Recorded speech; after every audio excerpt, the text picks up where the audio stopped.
Hello dear students, कैसे हैं बेटा आप लोग। आई होप आप लोगों ने कैलोरीमेट्री का लेक्चर 1 देखा होगा और साथ ही साथ रिवीजन भी जरूर किया होगा। तो बेटा रिवीजन का सबसे बड़ा फायदा ये होता है कि आपको चीजें धीरे धीरे मेमोराइज होने लगती हैं और फिर एग्जाम टाइम में आपके ऊपर बर्डन नहीं आता है। ठीक है बेटा, तो ये चीज आपको रेगुलर वे में करनी है। तो बेटा आज हम लोग बात करेंगे कैलोरीमेट्री के लेक्चर 2 की। ठीक है बेटा, आज हम लोग बात करेंगे लेक्चर 2 की। लेक्चर 2 में हम लोग देखते हैं क्या क्या देखेंगे। तो सबसे पहला टॉपिक आ रहा है लेक्चर 2 में specific heat capacity. Specific heat capacity क्या है, ठीक है, देखिएगा। स्पेसिफिक हीट कैपेसिटी क्या होती है, कह रहा है the specific heat capacity of a substance is defined as the heat capacity per unit mass of a body of the substance. यानी कि किसी भी बॉडी के लिए जो स्पेसिफिक हीट कैपेसिटी होती है वो होती है कि उसने पर यूनिट मास में कितनी, उसकी पर यूनिट मास में कितनी हीट कैपेसिटी है। तो यानी कि the specific heat capacity of a substance is defined as the heat capacity per unit mass. The heat capacity per unit mass यानी कि उस बॉडी के पर यूनिट मास में कितनी हीट कैपेसिटी है। तो हम लोग कह सकते हैं the heat capacity of a body, यानी कि heat capacity of the body, यानी कि specific heat capacity of the body is equal to the heat capacity of a body, जिसको हम लोग C डैश से रिप्रेजेंट करते हैं। हम लोगों ने लास्ट लेक्चर में देखा भी था बेटा, is equal to the mass of the body. अब जरा देखिएगा, अगर हमको ये पता है कि स्पेसिफिक हीट कैपेसिटी का मतलब C is equal to the delta C dash by mass of the body M ले लेते हैं। तो बेटा हमको इसका मतलब तो पता था, इसके मींस क्या लिखते थे हम लोग, C dash is equal to Q by delta T, ये हम लोग लिखते थे। The heat energy absorb by the rise in the temperature, ये लिखते थे। तो हम इसकी जगह आगे ये लिख लेंगे which is also equal to Q by M into delta T।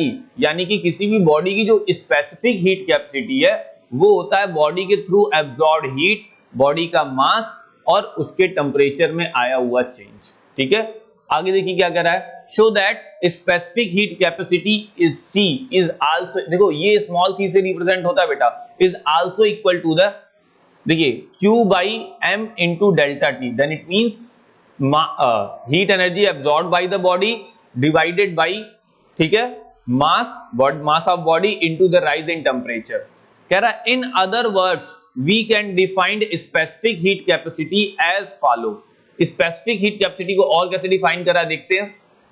कह रहा है the specific heat capacity of a substance is the amount of the heat energy required to raise the temperature of a unit mass by 1 degree Celsius और 1 kelvin. यानी कि किसी भी body की जो स्पेसिफिक हीट कैपेसिटी होगी वो उसके यूनिट मास में चेंज, राइज इन टेम्परेचर को बताएगी। और केवल हीट कैपेसिटी क्या होती थी बेटा, लास्ट लेक्चर में हम लोगों ने हीट कैपेसिटी के बारे में देखा था, लेकिन यहां पर हम लोग स्पेसिफिक हीट कैपेसिटी के बारे में देख रहे हैं। तो ध्यान से सुनिएगा, हीट कैपेसिटी यानी कि C डैश में केवल ये कहा गया था कि किसी भी सबस्टेंस के टेम्परेचर को 1 डिग्री सेल्सियस या 1 केल्विन राइज करने के लिए जिस एनर्जी की रिक्वायरमेंट होती है that particular energy is called heat capacity, या फिर हीट की जो रिक्वायरमेंट होती है that is called heat capacity of the body. कि बॉडी की हीट कैपेसिटी का मतलब उस बॉडी के टेम्परेचर को 1 डिग्री सेल्सियस राइज करने के लिए जिस एनर्जी की रिक्वायरमेंट या जिस हीट की रिक्वायरमेंट होती है उसे बोलते हैं हीट कैपेसिटी। लेकिन स्पेसिफिक हीट कैपेसिटी में उसके यूनिट मास के टेम्परेचर को 1 डिग्री सेल्सियस या 1 केल्विन राइज करने के लिए जिस एनर्जी या जिस हीट की रिक्वायरमेंट होती है बेटा that is called specific heat capacity. तो यहां पर मास का फैक्टर आता है बेटा, याद रखना, यहां पर यूनिट मास लिखेंगे।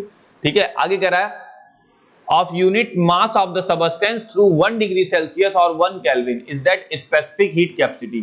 So the specific heat capacity, अब देखो हम लोगों ने क्या लिख लिया बेटा, specific heat capacity small c is equal to Q by, अब यहां ध्यान देना, M into delta T। Last lecture में हम लोगों ने पढ़ा था कि बॉडी के थ्रू एब्जॉर्ब एनर्जी किसके किसके इक्वल होती है। अब इन दोनों को उठा के इधर कर देते हैं तो पता चला M आ गया, C आ गया, इंटू डेल्टा T आ गया which is equal to Q।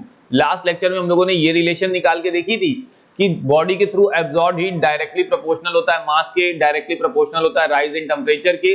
साथ ही साथ यहाँ पर ये जो C आया था ये मैंने बोला था कि ये कांस्टेंट टर्म हो जाएगा, ये हम लोग बाद में बताएंगे, that is the specific heat capacity. हर एक सबस्टेंस का ये अलग अलग होता है, तो ये स्पेसिफिक हीट कैपेसिटी का मतलब होता है C का, ये जो स्मॉल c होता है, ये कैपिटल C डैश होता है बेटा हीट कैपेसिटी। और ये स्पेसिफिक हीट कैपेसिटी स्मॉल सी हो जाता है। ठीक है, आगे देखिए क्या कह रहा है। So the specific heat capacity small C is equal to the amount of the heat energy supplied upon mass into rise in temperature. तो from the above heat energy required to raise the temperature of a body of a unit mass kg by delta T Kelvin is given as Q is equal to the heat energy जो raise हो रही है, heat energy is absorbed by the body या required by the body is equal to the mass of the body into specific heat capacity of the body into rise in temperature। ठीक है, और ये temperature, ठीक है, तो ये heat energy है तो इंटू जूल, ये इसकी यूनिट क्या बन जाएगी, जूल। ठीक है, अब देखिएगा क्योंकि बेसिकली ये हीट है तो इसको हम लोग जूल। आगे कह रहा है the unit of the specific heat capacity. अगर मैं स्पेसिफिक हीट कैपेसिटी की यूनिट की बात करता हूं, देखिएगा बेटा सिंपल सी चीज है, देखिए इस आप खुद से यूनिट बनाना सीखिए। क्या होता है इसका फॉर्मूला, क्यू, इसकी यूनिट क्या होती है बेटा, जूल। मास की यूनिट क्या होती है बेटा, केजी, और इनटू टी की यूनिट केल्विन। तो इसका मतलब ये क्या आ गया, जूल पर केजी एंड पर केल्विन, ये आ गई इसकी यूनिट। सिंपल है, अब यहां केल्विन की जगह डिग्री सेल्सियस लिख दो, जूल की जगह कैलोरी लिख दो, सब चेंज हो जाएगा, लेकिन ये केजी का केजी रहेगा, बात खत्म। समझ में आया? ठीक है, आगे देखते हैं। अब देखिए यहां पे क्या कह रहा है, केजी का ग्राम भी हो सकता है। The SI unit of the specific heat capacity is joule per kilogram per kelvin. SI unit में हम लोग बोलते हैं joule per kilogram per kelvin, और जूल पर किलोग्राम पर डिग्री सेल्सियस भी ले लेते हैं, अगर आप केल्विन नहीं लेना चाहते हैं डिग्री सेल्सियस ले लेते हैं। आगे कह रहा है द अदर यूनिट्स, कुछ other units of specific heat capacity is calorie पर ग्राम पर degree Celsius and kilo calorie पर किलोग्राम पर डिग्री सेल्सियस। तो आप इसको केल्विन के स्टेट में भी लिख सकते हैं। आगे कह रहा है these units are related as 1 calorie per degree 1 calorie per gram per degree celsius का मतलब क्या होता है, 1 किलो कैलोरी इज पर किलोग्राम पर केल्विन। अब देखिए ये दोनों लगभग सेम होंगे क्योंकि ये ग्राम में चला जा रहा है और ये किलोग्राम में, ये कैलोरी है ये किलो कैलोरी है, सेम हो जाएगा क्योंकि 1000 का मल्टीप्लाई आपको पता ही है। ठीक है, ये हो जाएगा। अब इसका आंसर आ जाता है 4.2 into 10 to the power 3 joule per kilogram per kelvin. ठीक है, ये रिलेशन आता है बेटा, ये रिलेशन आपको दिमाग में रखना होगा। ठीक है, नहीं तो इससे रिलेटेड क्वेश्चन जब आते हैं तो आपको थोड़े से न्यूमेरिकल में केयर करना होता है। ठीक है, आगे नोट, आगे तो कह रहा है बेटा नोट, अब देख समझिएगा, कह रहा है if the specific heat capacity of copper is 0.4 joule per gram पर केल्विन, इट मींस, अगर ये मतलब है तो इसका कहने का मतलब है कि मैं 1 ग्राम ऑफ कॉपर लेता हूं और 1 ग्राम के कॉपर में 1 केल्विन का चेंज लाने के लिए जो उसका हीट एनर्जी रिक्वायर्ड होगी दैट इज 0.4 जूल। तो कह रहा है it means that the heat energy required to raise the temperature of 1 gram of copper by 1 Kelvin, यानी कि 1 ग्राम के कॉपर के टेम्परेचर को 1 केल्विन रेज करने के लिए जो एनर्जी रिक्वायरमेंट होगी that is 0.4 joule. that is 0.4 joule की एनर्जी रिक्वायरमेंट होगी कॉपर के, 1 ग्राम ऑफ कॉपर के टेम्परेचर को 1 केल्विन या 1 डिग्री सेल्सियस राइज करने के लिए। ओके बेटा, तो इसको थोड़ा सा केयरफुली आपको देखना पड़ता है बेटा, क्योंकि अगर आप थोड़ा सा भी मिसमैच होगा तो सारी चीजें खराब हो जाएंगी आगे। तो थोड़ा सा केयरफुल, आराम से पढ़िए और केयरफुल रहिए और पैनिक मत होइए। Relation between the heat capacity and the specific heat capacity. अभी आपने स्पेसिफिक हीट कैपेसिटी और हीट कैपेसिटी के बीच में रिलेशन देखा ही था। कह रहा है हीट कैपेसिटी, अब simple, heat capacity is equal to mass into specific heat capacity. Mass into specific heat capacity के इक्वल हो जाती है हीट कैपेसिटी। कैसे, समझिएगा, देखिएगा, हम लोग जानते हैं कि specific heat capacity small C is heat capacity upon mass, तो heat capacity is equal to C into M. यही हुआ, यानी कि mass into specific heat capacity is equal to the specific capacity. ठीक है, थर्मल कैपेसिटी या heat capacity. ठीक है, आगे अब हमको दे रहा है distinction between the heat capacity and the specific. देखिएगा बेटा यहाँ पे स्पेसिफिक नहीं लिख पाया गया है, थोड़ा सा मिस हो गया, तो मैं यहाँ लिख दे रहा हूं and specific heat capacity, and the specific heat capacity के बीच में डिफरेंस। ठीक है, तो देखते हैं क्या है, हीट कैपेसिटी सिंपल और उसके बाद स्पेसिफिक हीट कैपेसिटी। देखिएगा पहला डिफरेंस क्या कह रहा है, it is the amount of heat energy required to raise the temperature of a entire body by 1 degree Celsius. ये पूरी बॉडी के टेम्परेचर को 1 डिग्री सेल्सियस राइज करने की एनर्जी होती है, लेकिन specific heat capacity unit mass के टेम्परेचर को राइज करने के लिए होती है, एंटायर बॉडी नहीं, एक यूनिट मास होगा इसका। तो वही कह रहा है, it is the amount of heat energy required to raise the temperature of unit mass, unit mass. ठीक है, यानी कि एक यूनिट मास के टेम्परेचर को 1 डिग्री सेल्सियस चेंज करने के लिए जिस एनर्जी की रिक्वायरमेंट होगी या जिस हीट की रिक्वायरमेंट होगी, so that is specific heat capacity. Okay, now second, heat capacity is depend both on the substance mass and the temperature. तो ये दोनों पे क्या कह रहा है, it is mass of the body, more of the mass body more is the heat capacity. जितनी ज्यादा बॉडी का मास ज्यादा होगा उतनी ज्यादा उसकी हीट कैपेसिटी होगी। यहां कह रहा है it does not depend on the mass of the body, इसका मास बॉडी के मास से कोई फर्क नहीं है, क्योंकि ये यूनिट मास को ही डिफाइन करता है, तो बॉडी के मास से इसका कोई मतलब ही नहीं रह गया। कह रहा है but it is the characteristics of the property of the substance of the body. ये बॉडी की प्रॉपर्टी को बताता है, क्योंकि ये यूनिट मास को डिफाइन करके काम करता है, इसलिए ये मास के साथ वेरी नहीं करेगा, क्योंकि इसके लिए यूनिट मास ही सब कुछ है। ठीक है, हीट कैपेसिटी यानी कि C dash is equal to the charge sorry मैं चार्ज पे आ गया, sorry, heat absorb by the body by rise in the temperature. तो इसका मतलब mass into specific heat capacity इसको लिख सकते हैं, whereas specific heat capacity is equal to the heat absorb by the body divided by the mass and the rise in temperature, then it means to say heat capacity of the body by mass. इसकी जो unit होती है बेटा वो होती है joule पर kelvin, और इसकी जो यूनिट होती है बेटा वो होती है joule per kilogram per kelvin. क्योंकि ये मास के साथ काम करती है तो ये पर किलोग्राम आ जाता है बेटा। तो ये कुछ बेसिक 3 से 4 डिफरेंसेस हमारे हैं। तो बेटा कभी भी हीट कैपेसिटी और स्पेसिफिक हीट कैपेसिटी में कंफ्यूज मत होइएगा आप, ये दो अलग अलग चीजें हैं। हीट कैपेसिटी एंटायर बॉडी के लिए वर्क करती है और स्पेसिफिक हीट कैपेसिटी किसी यूनिट मास के लिए होती है। ठीक है, आगे देखते हैं बेटा। आगे कह रहा है specific heat capacity of some common substances. कुछ कॉमन सबस्टेंसेस की स्पेसिफिक हीट कैपेसिटी के बारे में बात कर रहा है। देखिए क्या कह रहा है, कह रहा है different specific heat capacities the substance with, sorry ये पहली लाइन थोड़ी सी ऐसे ही आ गई है, पहली लाइन पे केयर नहीं करिएगा, हम लोग यहां से देखेंगे बेटा। ठीक है, ओके, हमारी मेन लाइन यहां से होगी तो पहली लाइन का बहुत ज्यादा मतलब नहीं है। ठीक है, मैं इसको हटा देता हूं। कह रहा है the substance with the low specific heat capacity show a rapid and high rise in the temperature, thus it is better conductor of heat than the substance with a high specific heat capacity which show a slow and a small rise in temperature।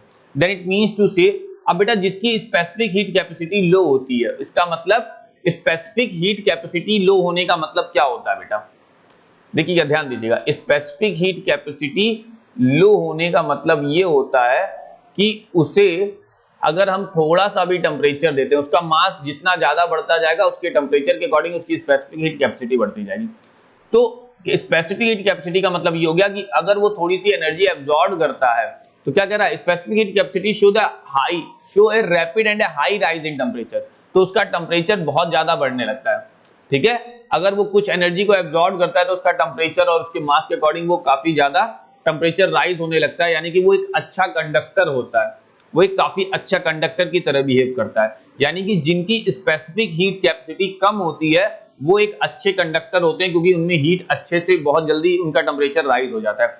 लेकिन ऐसी bodies जिनकी specific heat capacity high होती है, तो इसका मतलब अगर high होगी तो उनमें टेम्परेचर ज्यादा राइज नहीं होगा। तो वही कह रहा है then the substance with high specific heat capacity which show a slow and a small rise in temperature। वो काफी धीरे राइज करते हैं और काफी स्लो प्रोसेस से राइज करते हैं, क्योंकि उनकी स्पेसिफिक हीट कैपेसिटी हाई होती है, ठीक है। यानी कि उनके पर मास के टेम्परेचर को राइज करने के लिए जो एनर्जी की जरूरत होती है वो बहुत ज्यादा होती है, इसलिए वो काफी स्लो होते हैं। लेकिन ऐसी बॉडीज जिनके पर मास के टेम्परेचर को राइज करने के लिए बहुत मिनिमम अमाउंट ऑफ एनर्जी की जरूरत होती है बेटा, वो क्या बोले जाते हैं, लो स्पेसिफिक हीट कैपेसिटी के सबस्टेंस बोले जाते हैं, ठीक है। आगे कैलोरीमीटर, थोड़ा सा कैलोरीमीटर को समझते हैं बेटा। कैलोरीमीटर हम लोगों ने पढ़ा है। कैलोरीमीटर क्या होता है, हीट को मेजर करने के लिए क्वांटिटी ऑफ हीट को मेजर करता है। कह रहा है a calorimeter is a cylindrical vessel which is used to measure the amount of heat gained or lost by the body when it is mixed with the other body। तो ये simple calorimeter होता है, इसका कोई आगे हम लोग थोड़ा सा समझ लेते हैं बस चीजों को। कैलोरीमीटर बेसिक ये होता है, इसमें कैसे कैसे क्या चीजें होती है थोड़ा सा देख लेते हैं। देखो बेटा ये एक पूरा कंटेनर होता है। अब इसमें क्या क्या होता है, सबसे पहले इसमें जो चीज आती है वो आता है इसका आउटर बॉक्स, ठीक है। ये इंसुलेटिंग जैकेट होता है, सबसे पहले आउटर बॉक्स होता है इंसुलेटिंग जैकेट। अब इसके अंदर थोड़ा सा एयर स्पेस या वैक्यूम स्पेस हम कह सकते हैं, एयर स्पेस बना होता है, ठीक है, क्योंकि एयर जो होती है वो बैड कंडक्टर ऑफ हीट होती है, उसको डालते हैं। फिर इसके अंदर एक बकेट होती है, ये बकेट नॉर्मली किसी मेटल की बनी होती है, जस्ट लाइक कॉपर की बकेट हो जाती है। फिर अंदर हीटर्स लगे होते हैं। फिर एक इग्निशन कॉइल होता है जिससे कि हीट और जनरेट की जा सके, ठीक है।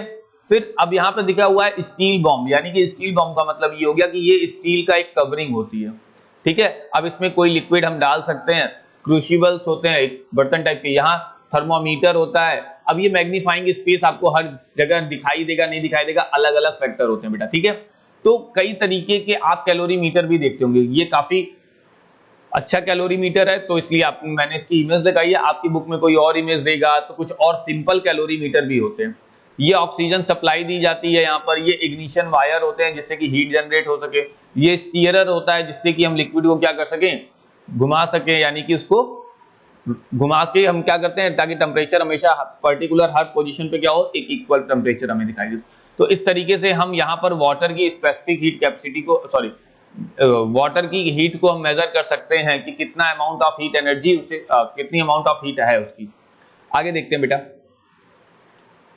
Principle of method of the mixture of the principle of calorimetry. देखिए क्या क्या कर रहा है, the principle of method of mixture, इसको हम लोग प्रिंसिपल ऑफ कैलोरीमेट्री भी कहते हैं, ठीक है। Principle of method of mixture का मतलब प्रिंसिपल ऑफ कैलोरीमेट्री भी कहते हैं। समझिएगा कह रहा है when a hot body is mixed with the cold body, जब एक हॉट बॉडी को कोल्ड बॉडी से मिक्स करते हैं या कांटेक्ट मिलाते हैं, heat energy passes from the hot body to the cold body, तो हीट एनर्जी हॉट से कोल्ड की तरफ जाती है। Till the body attain the same temperature, कब तक जाएगी, जब तक दोनों का टेम्परेचर सिमिलर नहीं हो जाता तब तक हॉट बॉडी से एनर्जी यानी कि हीट निकलकर कोल्ड बॉडी तक जाती है बेटा। आगे कह रहा है if no heat energy is lost to the surrounding, तो यहाँ पे कोई लॉस नहीं होता है। The system is perfectly insulated, तो इसका मतलब ये law of conservation of energy को फॉलो करता है।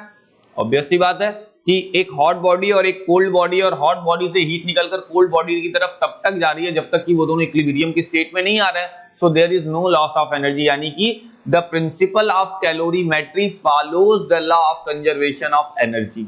ओके, आगे देखते हैं। कह रहा है the heat energy lost by the hot body is equal to the heat energy gained by the cold body. Simple, okay. This is called the principle of method of mixture or the principle of calorimetry. This principle is based on the law of conservation of energy. Simple है कि इसका conservation of energy पे ही depend करता है। ये simple सादी सी चीज होती है बेटा। ओके, आगे देखते हैं बेटा। आगे हम लोग बात कर लेते हैं बेटा इसके मैथमेटिकल स्टेटमेंट की। तो आपकी बुक में भी दिया होगा, इसको थोड़ा सा समझते हैं, अभी आपको समझ में आ जाएगा कि किस तरीके से हॉट बॉडी अपने हीट लॉस को और कोल्ड बॉडी अपने हीट गेन को इक्वल करती है मैथमेटिकली, ठीक है।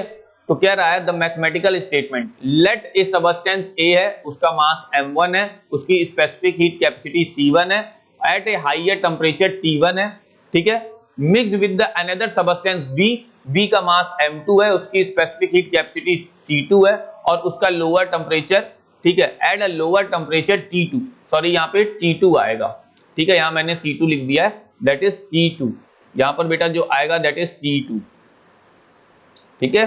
अब इसका मतलब अगर ये लोअर टेम्परेचर पे है T2 और T1 हाइयर टेम्परेचर पे है, then T1 is greater than T2, obviously बात है। तो बेटा देखिएगा यहाँ पे वही लिखा है T2 is less than T1।